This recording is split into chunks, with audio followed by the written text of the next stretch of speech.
Assalamualaikum warahmatullahi wabarakatuh. Perkenalkan, nama saya Slamet Wahyudi dari kelas 11 MIPA 2. Di sini saya akan menjelaskan tentang definisi hidrolisis garam. Hidrolisis garam adalah terurainya garam dalam air yang menghasilkan asam dan atau basa. Selanjutnya adalah jenis-jenis hidrolisis. Yang pertama, hidrolisis parsial. Dalam kehidupan parsial, ketika garam direaksikan dengan air, hanya sebagian ion saja yang mengalami reaksi hidrolisis, sedangkan yang lainnya tidak. Komponen-komponen penyusun garam yang mengalami reaksi hidrolisis parsial ini adalah asam lemah dan basa kuat atau sebaliknya. Hidrolisis total.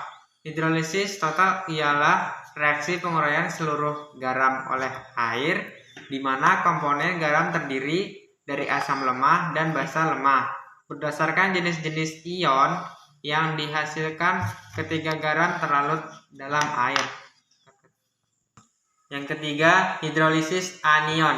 Ketika garam yang tersusun dari molekul asam lemah dan basa kuat direaksikan dengan molekul air, maka garam-garam ini hanya akan terhidrolisis sebagian atau parsial di dalam air dan akan menghasilkan ion yang bersifat basa OH-. Dengan demikian, yang hidrolisis adalah anion dari asam lemah, sedangkan kation dari basa kuat tidak terhidrolisis. 4. Hidrolisis kation. Jika garam dengan komponen penyusun asam kuat dan basa lemah dilarutkan ke dalam molekul air, maka akan mengalami suatu proses hidrolisis parsial dan menghasilkan ion yang bersifat asam H+.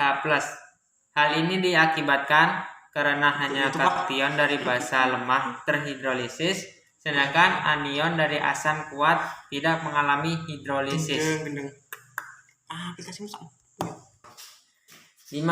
Kation dan anion terhidrolisis. Jika garam dengan komponen asam lemah dan basa lemah direaksikan dengan molekul air, maka akan mengalami hidrolisis total. Hal tersebut terjadi karena kation dari basa lemah ataupun anion dari basa lemah Hal tersebut terjadi karena kation dari asam basa lemah ataupun anion dari asam lemah dapat terhidrolisis secara sempurna. Reaksi hidrolisis ini menghasilkan sebuah ion H+ atau OH-. Yang terakhir adalah sifat-sifat larutan garam. Larutan bersifat netral dari dua unsur yang menciptakannya, yaitu asam dan basa. Ketentuan kedua harus sama kadarnya, sama-sama lemah atau kuat. Larutan garam juga berpotensi bersifat asam apabila kadar asam di dalamnya lebih banyak. Larutan garam bersifat jika terbentuk dari asam lemah dan basa kuat. Sekian dari saya. Wassalamualaikum warahmatullahi wabarakatuh.